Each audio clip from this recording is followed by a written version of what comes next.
The youths are not prepared to take governance, Alibaba. Please, just an advice for some of you that are married. Stop quarreling. Stop quarreling. When you quarrel and people hear you quarrel, is not too good. My uncle has been married for 30 years. We never heard them quarrel one day. One day. They never quarrel. Maybe because they are deaf and dumb, but they never quarrel. Nigerian stand-up comedian, master of ceremonies, and actor Alibaba, in an interview with HIPTV, says youths are not prepared to take over Nigerian politics as there is no systems in place for them to win the 2023 election and change the game. No, they're not, because they've not been prepared to take governance.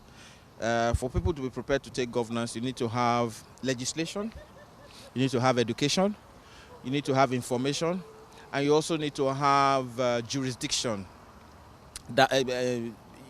So let's say the youths are not prepared because a lot of the things that the people who are in power now are supposed to do for the youths to get into place of responsibility and empowerment to take over from them have not been done. We have many youths today who do not know what democracy is, who do not know what even having power is, who are violent to themselves, who are criminals in themselves. So there's need for a lot of that to change, for people to then properly embrace the fact that tomorrow is your day. Bobby told you about how you can plug. What if manhood were detachable? You just get ready one day, say, I'm going to Abuja for a meeting. Your wife will say, okay, bye-bye. As you want to enter, I say, bring it. When asked about the progress of the comedy industry, Alibaba says a lot needs to be done in creation of jokes with the emergence of new comedians. He also expressed his disappointment on repeated jokes. What I normally say is that if comedy were a software, whereby like 40-45% loaded, there's still a lot more that we can do. By now, with a country of 200 million people, you should have close to 2,000 comedy clubs across the country. 2,000 basic, because the materials to make the jokes are there. It's a shame that you still have the same jokes circulating after so many jokes that were told 25 years ago. People are now making them into skits. And people who did not know that those jokes were made at that time are enjoying them now. So that means there's a delayed process of understanding and development. So it means that the things that I said 25, 30 years ago are now current for you. What does that mean? It's like we're backward. What should happen is that don't go back and take the things that have been done. It's like when artists begin to do remix, then there's no progress. You're doing remix of songs that have been done before. There's no progress. So you see a lot of skits. The few people who do very great skits, we know them. Mention names like Lively, Macaroni, Nedu. You know they do skits that take tasking processes of intellectual engagement. But there are many who just go and unearth a joke that was done 30 years ago, dramatize it, and it's a skit.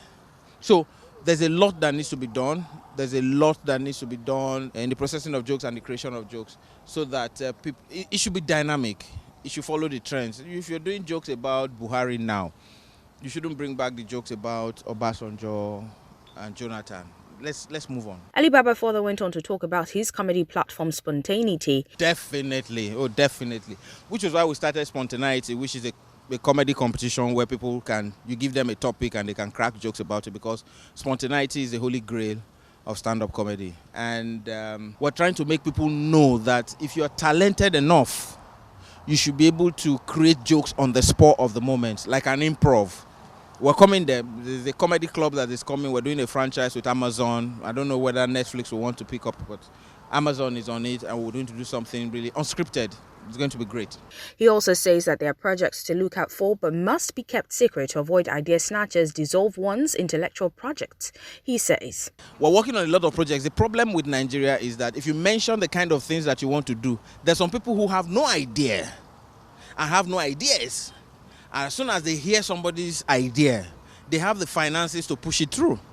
The comedian or whoever has the brains and has the ideas will then fall out because he doesn't have the abilities to make all of those things come through. So it's best to keep it under locks and under wraps until you then begin to do it and people will be like, oh, wow. Because as soon as you mention an idea to a lot of people, they'll steal it. And they may not even activate the idea effectively. They just mess it up. There are many ideas that are gone like that. So most times when I have ideas now, I just keep them close to my chest. When it comes out, it comes out.